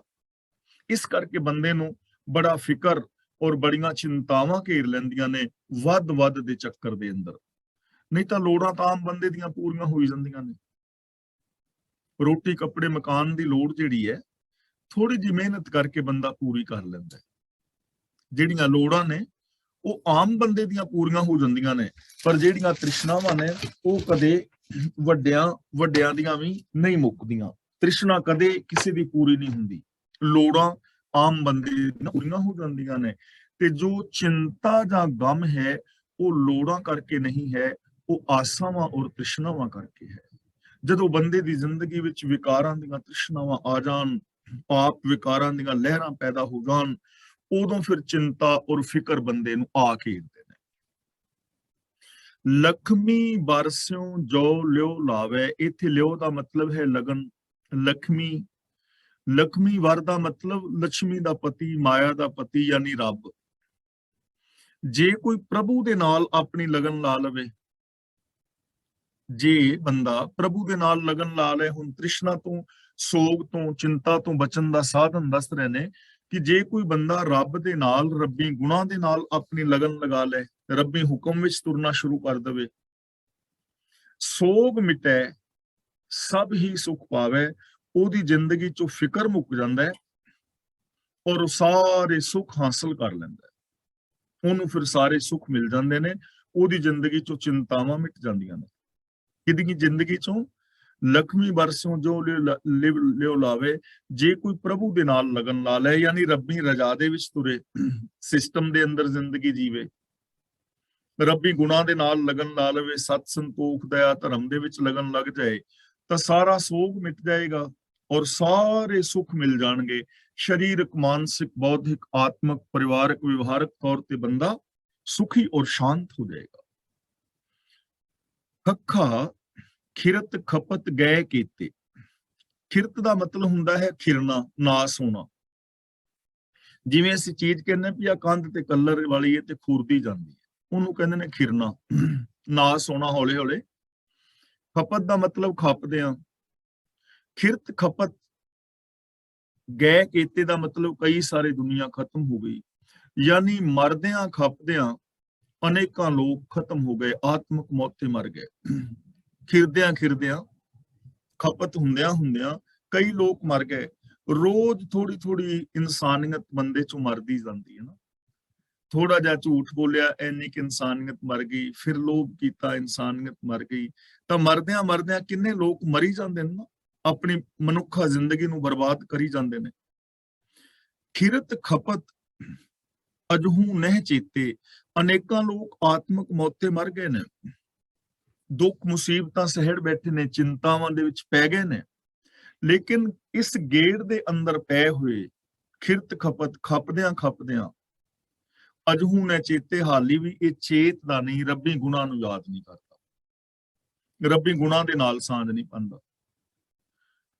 ਇਨਸਾਨੀਅਤ ਖਤਮ ਹੁੰਦੀ ਹੁੰਦੀ ਹੋ ਗਈ, ਸੁੱਖਾਂ ਤੋਂ ਵਾਂਝਾ ਰਹਿੰਦਾ ਰਹਿੰਦਾ ਵਾਂਝਾ ਰਹਿ ਗਿਆ, ਲੇਕਿਨ ਹਾਲੇ ਵੀ ਸ਼ੁਭ ਗੁਣਾਂ ਦੇ ਨਾਲ ਨਹੀਂ ਜੁੜ ਰਿਹਾ, ਹਾਲੇ ਵੀ ਆਪਣੀ ਸੁਰਤ ਨੂੰ ਨਹੀਂ ਬਦਲ ਰਿਹਾ। ਅਨੇਕਾਂ ਲੋਕ ਆਤਮਕ ਮੌਤ ਤੇ ਮਰ ਗਏ ਨੇ ਔਰ ਬੰਦਾ ਵੇਖ ਰਿਹਾ ਹੈ ਕਿ ਇਹਨਾਂ ਔਗਣਾ ਕਰਕੇ ਉਸ ਬੰਦੇ ਦੀ ਜ਼ਿੰਦਗੀ ਬਰਬਾਦ ਹੋਈ ਹੈ, ਅੱਖਾਂ ਨਾਲ ਵੇਖ ਰਿਹਾ ਹੈ, ਲੇਕਿਨ ਫਿਰ ਵੀ ਬੰਦਾ ਰੱਬੀ ਗੁਣਾਂ ਨੂੰ ਚੇਤ ਨਹੀਂ ਰਿਹਾ। ਆਮ ਜਨਤਾ ਇਹ ਗੱਲ ਕਹਿ ਰਹੀ ਹੈ ਕਿ ਸੱਚ ਬੋਲਣਾ ਚਾਹੀਦਾ ਹੈ, ਪ੍ਰੇਮ ਕਰਨਾ ਚਾਹੀਦਾ ਹੈ, ਝੂਠ ਪਾਪ ਦੇ ਨਾਲ ਜ਼ਿੰਦਗੀ ਤਬਾਹ ਹੁੰਦੀ ਹੈ। ਆਮ ਬੰਦਾ ਇਹ ਗੱਲ ਕਹਿ ਰਿਹਾ ਹੈ, ਲੇਕਿਨ ਕਹਿੰਦਿਆਂ ਹੋਇਆਂ ਵੀ ਇਹਨਾਂ ਗੁਣਾਂ ਨੂੰ ਇੰਪਲੀਮੈਂਟ ਨਹੀਂ ਕਰ ਰਿਹਾ। ਇਹਨੂੰ ਕਹਿੰਦੇ ਨੇ ਖਿਰਤ ਖਪਤ ਅਜਹੂ ਨਹਿ ਚੇਤੇ। ਅਬ ਇੱਥੇ ਥੋੜਾ ਰੁਕਣਾ ਹੈ। ਅਬ ਜਗ ਜਾਨ ਜੋ ਮਨਾ ਰਹੇ। ਜਗ ਜਾਨ ਦਾ ਮਤਲਬ ਜਗਤ ਦੀ ਅਸਲੀਅਤ ਨੂੰ ਸਮਝ ਕੇ। ਜਗ ਜੇ ਹੁੰਦਾ ਨਾ ਜਗ ਵਿੱਚ, ਤਾਂ ਫਿਰ ਗੱਗੇ ਨਾਲ ਸਿਹਾਰੀ ਹੋਣੀ ਸੀ, ਇੱਥੇ ਜਗ ਦੇ ਗੱਗੇ ਥੱਲੇ ਔਂਕੜ ਹੈ। ਜਗ ਜਾਨ ਦਾ ਮਤਲਬ ਜਗਤ ਦੀ ਅਸਲੀਅਤ ਨੂੰ ਸਮਝ ਕੇ। ਜੋ ਦਾ ਮਤਲਬ ਜੇ, ਮਨਾ ਰਹੇ, ਮਨਾ ਦਾ ਮਤਲਬ ਹੈ ਮਨ, ਰਹਿ ਦਾ ਮਤਲਬ ਜੇ ਮਨ ਟਿਕ ਜਾਏ।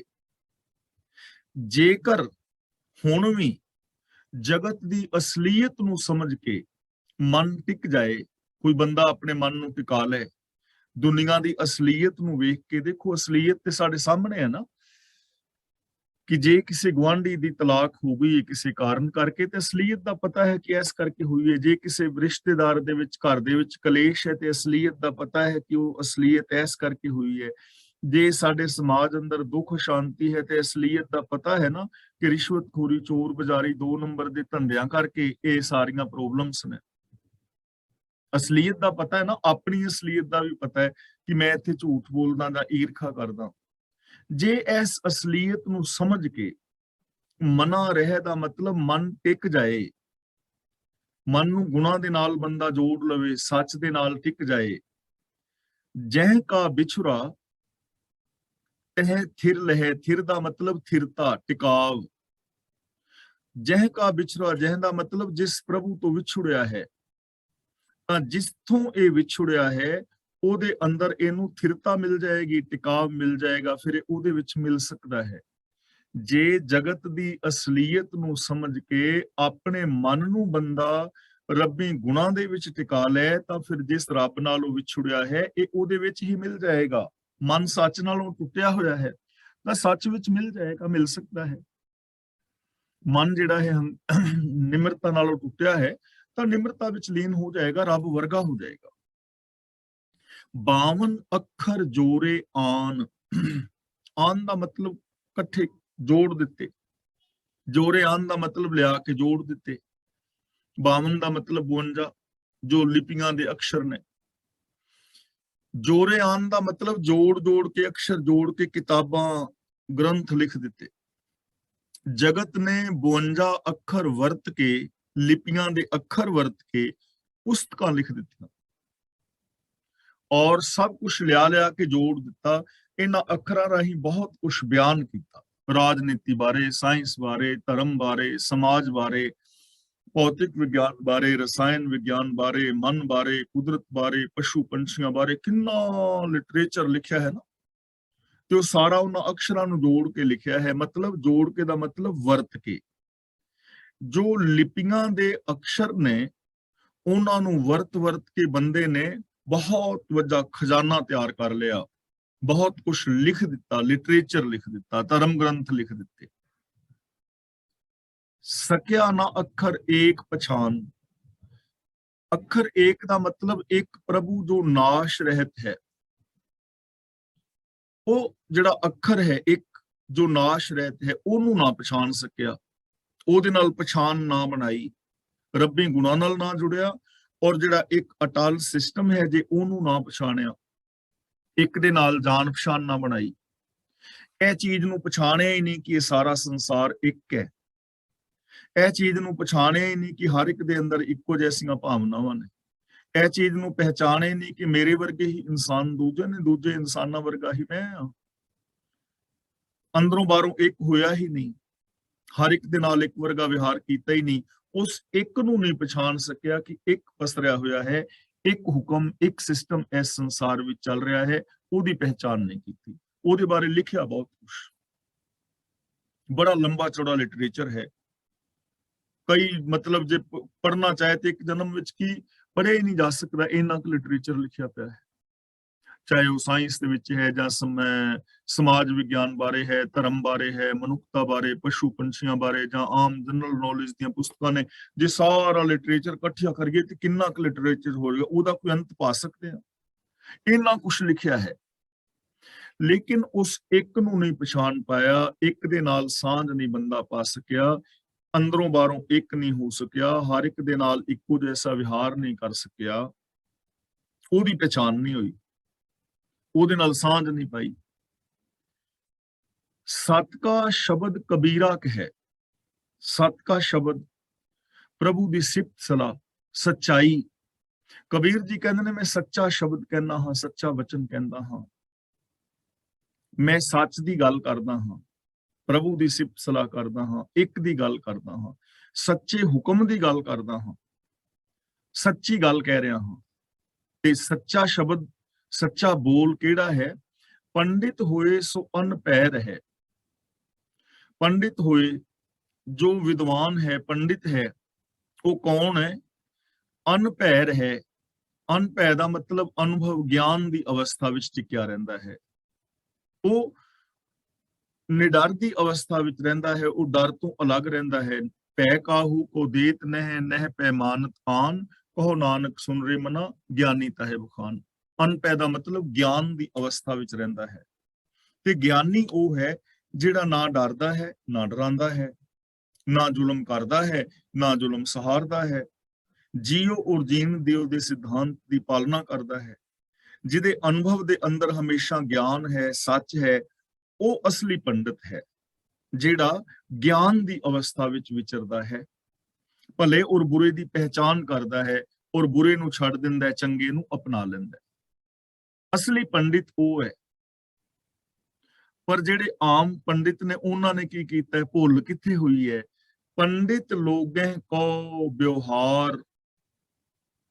ਪਰ ਜੇ ਪੰਡਤਾਂ ਨੇ, ਪੰਡਿਤ ਲੋਕਾਂ ਨੇ ਇਹ ਅੱਖਰਾਂ ਨੂੰ ਵਿਹਾਰ ਬਣਾ ਲਿਆ ਹੈ, ਦੁਕਾਨਦਾਰੀ ਬਣਾ ਲਿਆ ਹੈ, ਰੋਜੀ ਕਮਾਉਣ ਦਾ ਢੰਗ ਬਣਾ ਲਿਆ ਹੈ, ਪੰਡਿਤ ਲੋਕਾਂ ਨੂੰ ਇਹ ਵਿਹਾਰ ਲੱਭਾ ਹੋਇਆ ਹੈ, ਜਿਹੜੇ ਅੱਖਰ ਜੋੜੇ ਨੇ ਉਹ ਦੂਜਿਆਂ ਨੂੰ ਦੱਸਣੇ ਨੇ ਔਰ ਉਹਨੂੰ ਵਿਹਾਰ ਬਣਾ ਲਿਆ ਹੈ, ਰੋਜੀ ਰੋਟੀ ਦਾ ਸਾਧਨ ਬਣਾ ਲਿਆ, ਰੋਟੀ ਕਮਾਉਣ ਦਾ ਸਾਧਨ ਬਣਾ ਲਿਆ। ਸਿਰਫ ਜਿਹੜੀ ਇਥੋਂ ਚੀਜ਼ ਲੱਭਣੀ ਸੀ ਏਕਤਾ ਵਾਲੀ, ਇਕਸੁਰਤਾ ਵਾਲੀ, ਅੰਦਰੋਂ ਬਾਹਰੋਂ ਇੱਕ ਹੋਣਾ, ਮਹਾਨ ਸੋਚ ਪ੍ਰਾਪਤ ਕਰਨੀ, ਉਹ ਨਹੀਂ ਕੀਤੀ, ਰੋਜੀ ਰੋਟੀ ਦਾ ਸਾਧਨ ਬਣਾ ਲਿਆ। ਪੰਡਿਤ ਲੋਕਾਂ ਨੇ ਰੋਜੀ ਰੋਟੀ ਦਾ ਸਾਧਨ ਬਣਾ ਲਿਆ। ਹੁਣ ਇਹਨੂੰ ਚਾਰ ਚਫੇਰੇ ਇਸ ਚੀਜ਼ ਨੂੰ ਵਰਤ ਕੇ ਵੇਖੋ। ਸਭ ਤੋਂ ਪਹਿਲਾਂ ਜੇ ਅਸੀਂ ਧਾਰਮਿਕ ਲੋਕਾਂ ਦੀ ਗੱਲ ਕਰੀਏ, ਧਰਮ ਪ੍ਰਚਾਰਕ ਜੋ ਨੇ, ਜਿਨ੍ਹਾਂ ਵਿੱਚ ਮੈਂ ਵੀ ਸ਼ਾਮਲ ਹਾਂ, ਤਾਂ ਹੁਣ ਲੋਕਾਂ ਤੱਕ ਗਿਆਨ ਤਾਂ ਵੰਡਿਆ ਜਾ ਰਿਹਾ ਹੈ। ਕਾਦੇ ਵਾਸਤੇ? ਰੋਜੀ ਰੋਟੀ ਵਾਸਤੇ। ਮੇਰਾ ਮਤਲਬ ਇਹ ਨਹੀਂ ਕਿ ਉਹ ਪੈਸਾ ਨਾ ਲੈਣ। ਹਰ ਬੰਦੇ ਨੂੰ ਪੈਸੇ ਦੀ ਜ਼ਰੂਰਤ ਹੈ, ਰੋਟੀ ਕੱਪੜੇ ਮਕਾਨ ਦੀ ਲੋੜ ਪੂਰੀ ਕਰਨੀ ਹੈ, ਲੇਕਿਨ ਰੋਟੀ ਕੱਪੜੇ ਦੀ ਮਕਾਨ ਤੱਕ ਦੀ ਲੋੜ ਵਿੱਚ ਹੀ ਬੰਦਾ ਸੀਮਿਤ ਰਹਿ ਜਾਏ ਤੇ ਇਹਨਾਂ ਚੀਜ਼ਾਂ ਨੂੰ ਇੰਪਲੀਮੈਂਟ ਨਾ ਕਰੇ ਤਾਂ ਫਿਰ ਵਿਹਾਰ ਹੀ ਬਣ ਗਿਆ ਨਾ ਇੱਕ। ਉਹਨੂੰ ਲਾਭ ਕੋਈ ਨਹੀਂ ਹੋਏਗਾ, ਆਤਮਿਕ ਲਾਭ ਨਹੀਂ ਹੋਏਗਾ। ਜੇ ਹੁਣ ਮੈਂ ਹਾਂ ਆਪ ਜੀ ਨਾਲ ਗੱਲਬਾਤ ਕਰ ਰਿਹਾ ਗੁਰਬਾਣੀ ਦੀ, ਤਾਂ ਮੈਂ ਗੱਲਬਾਤ ਕਰ ਰਿਹਾ, ਤਾਂ ਜੇ ਮੈਂ ਇਹਨਾਂ ਚੀਜ਼ਾਂ ਨੂੰ ਇੰਪਲੀਮੈਂਟ ਨਹੀਂ ਕਰਦਾ ਤਾਂ ਮੈਨੂੰ ਆਤਮਿਕ ਲਾਭ ਨਹੀਂ ਹੋਏਗਾ। ਮੇਰਾ ਇੱਕ ਵਿਹਾਰ ਬਣ ਕੇ ਰਹਿ ਜਾਏਗਾ, ਦੁਕਾਨਦਾਰੀ ਬਣ ਕੇ ਰਹਿ ਜਾਏਗਾ। ਇਸੇ ਤਰ੍ਹਾਂ ਤੁਸੀਂ ਹੋ, ਜੇ ਤੁਸੀਂ ਇਹਦੇ ਤੇ ਅਮਲ ਨਹੀਂ ਕਰਦੇ ਤਾਂ ਗਿਆਨ ਲੈਣਾ ਦੇਣਾ ਵਿਹਾਰ ਬਣ ਕੇ ਰਹਿ ਜਾਏਗਾ। ਇਸੇ ਤਰ੍ਹਾਂ ਰਾਜਨੀਤਿਕ ਲੋਕ ਨੇ, ਇਸੇ ਤਰ੍ਹਾਂ ਆਮ ਲੋਕ ਨੇ, ਤਾਂ ਪੰਡਿਤ ਲੋਕਾਂ ਨੇ ਇਹਨੂੰ ਸਿਰਫ ਰੋਜੀ ਰੋਟੀ ਤੱਕ ਸੀਮਤ ਕਰ ਲਿਆ। ਇਸ ਚੀਜ਼ ਨੂੰ ਇੰਪਲੀਮੈਂਟ ਨਹੀਂ ਕੀਤਾ। ਸਕਿਆ ਨਾ ਅੱਖਰ ਏਕ ਪਛਾਣ, ਜੋ ਇੱਕ ਲਾਗੂ ਕਰਨਾ ਸੀ ਉਹਨੂੰ ਨਹੀਂ ਕਰ ਪਾਏ। ਜੋ ਆਸਾ ਦੀ ਵਾਰ ਵਿੱਚ ਵੀ ਅਸੀਂ ਵਿਚਾਰਿਆ ਸੀ ਨਾ, ਸਰਬ ਸ਼ਬਦੰ ਏਕ ਸ਼ਬਦੰ ਜੇ ਕੋ ਜਾਣੇ ਭਿਓ, ਨਾਨਕਾਂ ਕਾ ਦਾਸ ਹੈ ਸੋਈ ਨਿਰੰਜਨ ਦੇਓ। ਉਹ ਭੇਤ ਵਾਲੀ ਗੱਲ ਨਹੀਂ ਸਮਝੀ, ਉਸ ਇੱਕ ਦੇ ਨਾਲ ਜੁੜੇ ਨਹੀਂ। ਗਿਆਨਵੰਤ ਕੋ ਤਤ ਵਿਚਾਰ, ਜਿਹੜੇ ਪੰਡਿਤ ਲੋਕ ਨੇ ਉਹਨਾਂ ਵਾਸਤੇ ਸਿਰਫ ਇਹ ਰੋਜੀ ਰੋਟੀ ਕਮਾਉਣ ਦਾ ਸਾਧਨ ਹੈ, ਵਿਦਿਆ ਗਿਆਨ। ਲੇਕਿਨ ਜੋ ਗਿਆਨਵਾਨ ਲੋਕ ਨੇ ਉਹਨਾਂ ਵਾਸਤੇ ਤਤ ਵਿਚਾਰ ਅਸਲੀਅਤ ਨੂੰ ਵਿਚਾਰਨ ਦਾ ਵਸੀਲਾ ਹੈ। ਅਸਲੀਅਤ ਨੂੰ ਵਿਚਾਰਨ ਦਾ ਵਸੀਲਾ ਹੈ। ਜਿਹੜੇ ਅਸਲੀ ਗਿਆਨਵੰਤ ਲੋਕ ਨੇ ਉਹ ਅਸਲੀਅਤ ਨੂੰ ਵਿਚਾਰਦੇ ਨੇ ਕਿ ਅਸਲੀਅਤ ਕੀ ਹੈ। ਉਹ ਅਸਲੀਅਤ ਤੱਕ ਪਹੁੰਚਦੇ ਨੇ, ਉਹ ਅਸਲੀਅਤ ਦੀ ਪਹਿਚਾਨ ਕਰਦੇ ਨੇ ਔਰ ਉਸ ਸੱਚ ਨੂੰ ਆਪਣੀ ਜ਼ਿੰਦਗੀ ਵਿੱਚ ਇੰਪਲੀਮੈਂਟ ਕਰਦੇ ਨੇ। ਤਾਂ ਜਿੰਨਾ ਵੀ ਇਹ ਗਿਆਨ ਹੈ ਇਹਦੀ ਸਹੀ ਵਰਤੋਂ ਕਰਨੀ ਹੈ। ਜੇ ਗਿਆਨ ਦੀ ਸਹੀ ਵਰਤੋਂ ਕੀਤੀ ਜਾਏ ਤਾਂ ਗਿਆਨ ਜਿਹੜਾ ਹੈ ਸੁਖਦਾਈ ਹੈ, ਪਰ ਜੇ ਗਿਆਨ ਨੂੰ ਕੋਈ ਮਿਸਯੂਜ਼ ਕਰੇਗਾ ਤਾਂ ਫਿਰ ਬਹੁਤ ਵੱਡੇ ਦੁਖਾਂਤ ਪੈਦਾ ਕਰੇਗਾ। ਇਹ ਗੱਲ ਆਪਾਂ ਨਿੱਕੀ ਜਿਹੀ ਮਿਸਾਲ ਤੋਂ ਆਮ ਰੋਜ਼ ਹੀ ਦੂਜੇ ਤੀਜੇ ਦਿਨ ਮਿਸਾਲ ਮੈਂ ਦੇ ਰਿਹਾ। ਗਿਆਨ ਹੈ ਇੱਕ ਬੰਦੇ ਨੇ ਅੰਗੂਰਾਂ ਦਾ ਗਲੂਕੋਜ਼ ਬਣਾ ਦਿੱਤਾ ਹੈ, ਉਹਨੇ ਸਹੀ ਵਰਤੋਂ ਕੀਤੀ ਹੈ। ਦੂਜੇ ਬੰਦੇ ਨੇ ਗਿਆਨ ਦੀ ਦੁਰਵਰਤੋਂ ਕਰਕੇ ਅੰਗੂਰਾਂ ਤੋਂ ਸ਼ਰਾਬ ਬਣਾ ਦਿੱਤੀ ਹੈ। ਅੰਗੂਰ ਉਹ ਹੀ ਨੇ, ਪਰ ਇੱਕ ਲਾਭਵੰਦ ਨੇ, ਦੂਜਾ ਜਿਹੜਾ ਗਿਆਨ ਹੈ ਉਹ ਨੁਕਸਾਨਵੰਦ ਹੈ। ਇਸ ਲਈ ਗਿਆਨ ਦੀ ਜੋ ਵਰਤੋਂ ਹੈ ਉਹ ਸੱਚ ਵਾਸਤੇ ਕਰਨੀ ਹੈ, ਯੂਨੀਵਰਸਲ ਟਰੂਥ ਵਾਸਤੇ। ਤਾਂ ਗਿਆਨਵੰਤ ਜਿਹੜੇ ਲੋਕ ਨੇ ਉਹ ਇਹਨਾਂ ਅੱਖਰਾਂ ਰਾਹੀਂ ਉਸ ਸੱਚ ਨੂੰ, ਅਸਲੀਅਤ ਨੂੰ ਜਾਣਨ ਦਾ ਯਤਨ ਕਰਦੇ ਨੇ, ਤੇ ਪੰਡਿਤ ਲੋਕਾਂ ਨੇ ਇਹਨੂੰ ਸਿਰਫ ਦੁਕਾਨਦਾਰੀ ਬਣਾ ਲਿਆ ਹੈ। ਜਾਕੇ ਜੀ ਜੈਸੀ ਬੁੱਧ ਹੋਈ, ਜਾਕੇ ਜੀ ਜਿਹਦੀ ਸੋਚ ਅੰਦਰ ਜੈਸੀ ਬੁੱਧ ਹੋਈ, ਜਿਹੋ ਜੀ ਅਕਲ ਹੋਏਗੀ, ਜਿਹਦੇ ਅੰਦਰ ਜੈਸੀ ਅਕਲ ਹੋਏਗੀ, ਜੈਸੀ ਸੋਚ ਹੋਏਗੀ, ਕਹੋ ਕਬੀਰ ਜਾਣੇਗਾ ਸੋਈ। ਕਬੀਰ ਜੀ ਆਖਦੇ ਨੇ ਇਹਨਾਂ ਅੱਖਰਾਂ ਰਾਹੀਂ ਉਹੀ ਕੁਝ ਸਮਝੇਗਾ, ਉਹੀ ਜਾਣਨ ਦਾ ਯਤਨ ਕਰੇਗਾ, ਜੈਸੀ ਅੰਦਰਲੀ ਸੋਚ ਹੈ। ਪੁਸਤਕਾਂ ਲਿਖ ਪੜ੍ਹ ਕੇ ਆਤਮਿਕ ਜੀਵਨ ਦਾ ਜਾਣਨ ਵਾਲਾ ਹੋ ਜਾਣਾ ਜ਼ਰੂਰੀ ਨਹੀਂ ਹੈ, ਕਿਉਂਕਿ ਅੰਦਰ ਦੀ ਸੋਚ ਕੀ ਹੈ, ਕਿਸ ਸੋਚ ਦੇ ਨਾਲ ਪੜ੍ਹੀ ਜਾ ਰਹੀ ਹੈ, ਕਿਸ ਸੋਚ ਨੂੰ ਲੈ ਕੇ ਬੰਦਾ ਜੀ ਰਿਹਾ ਹੈ।